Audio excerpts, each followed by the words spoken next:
অবশেষে অনেক অপেক্ষা করার পর বিয়ের ফুল ফুটেই গেল গাইস। তো চলো বন্ধুরা ভিডিওটা প্রথম থেকেই শুরু করা যাক। So hello everyone, welcome back to my another mini blog. দিনটা ছিল 26শে নভেম্বর বুধবার, আমার বোনের সোনা কাপড়। আজকে যেহেতু বরের পক্ষ থেকে বোনকে সোনা কাপড় করাতে আসবে, সেজন্য বোন পায়ে একটু আলতা দিয়ে নিচ্ছে। বরের পক্ষ থেকে আসবেই, সেজন্য বোনকে বললাম রেডি হয়ে যা তুই। বোন এখানে রেডি হতে থাকুক, ততক্ষণে আমি আর আমার বোন মিলে যাই বরপক্ষকে একটু আগিয়ে আনতে। এখানে বড় বোনের কথা তো যাই না, কিন্তু এখানে আমাদের কিন্তু অনেক নার্ভাস হচ্ছিল, আমরা নার্ভাস ফিল করছিলাম। ওই যে বন্ধুরা দেখতেই পাচ্ছ দুইটা গাড়ি আসছে, ওই গাড়িতেই আমাদের বরপক্ষের লোক আছে। যত সামনে আসছিল ততই আমাদের হার্টবিট বেড়ে যাচ্ছিল। কিন্তু ভাবো তোমরা গাইস, আমাদের ব্রাইডের কি অবস্থা হচ্ছে। অবশেষে বন্ধুরা আমাদের বরপক্ষর লোক এন্ট্রি নিল আমাদের বিয়ে বাড়িতে। খুব সুন্দর করে আমরা বরপক্ষদের ওয়েলকাম জানালাম। আর এইদিকে আমার বোনরা দেখছিল, দিদি বলে কথা, একটু তো দায়িত্ব আছে তাই না? তো সেজন্য একটু আশীর্বাদের থালাটা একটু চেক করে নিলাম সব ঠিক আছে কিনা। তারপর আশীর্বাদের থালা নিয়ে আমরা ওখানে গেলাম। আমিও প্রিটি নার্ভাস ছিলাম, কিন্তু বুঝাতে দিচ্ছিলাম না, যেহেতু আমি দিদি হই সেজন্য একটু টুকটাক কাজ করছিলাম। বাইরের যা যা গোছ কাজ করার ছিল সেগুলো করে আমি একটু বোনকে দেখতে গেলাম। তো তোমরা দেখতেই পাচ্ছ বোন এখানে কতটা নার্ভাস ফিল করছে, আর এখানে দিদুন শিখিয়ে দিচ্ছিল কি করে কি করতে হবে। তারপর বোন ফাইনালি এন্ট্রি নিল বরপক্ষদের সামনে। তারপর বোন বরপক্ষদের সামনে গিয়ে সকলকে প্রণাম জানালো। সকলকে প্রণাম জানিয়ে ওখানে সকলের সামনে বসলো। সোনা কাপড় অনুষ্ঠান এখন স্টার্ট হয়ে যাবে। সোনা কাপড় অনুষ্ঠান করার জন্য এখানে যা যা নিয়ম করার আছে সেগুলো এখন করবে। আর আজকে আমার মিষ্টি বোনটাকে কেমন লাগছে তোমরা কমেন্ট করে জানাতে ভুলো না।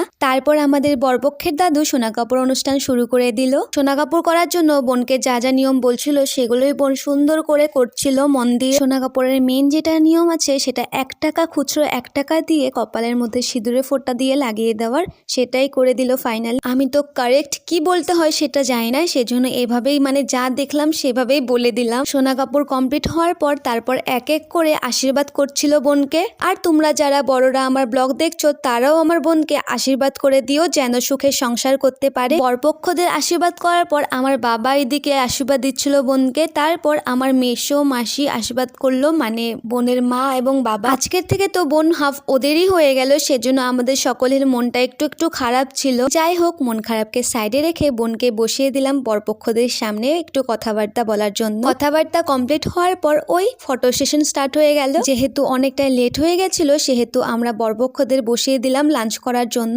বরপক্ষদের খাওয়া দাওয়া কমপ্লিট করার পর আমরা সকল বোনরা মিলে বসে গেলাম লাঞ্চ করার জন্য। সোনা কাপড় স্পেশাল মেনু ছিল ডাল, বেগুনি, তারপর মুড়ি ঘন্ট, মাছের ঝোল, পনির ও হ্যাঁ পাঁপড়, এবং লাস্ট পাতে ছিল চাটনি। তো বন্ধুরা ব্লগটা আর বড় করছি না, ব্লগ এতটুকুই থাকুক। আজকের ভিডিওটা তোমাদের কাছে কেমন লাগলো কমেন্ট করে জানিও, আর ভালো লেগে থাকলে লাইক করে দিও। আজকের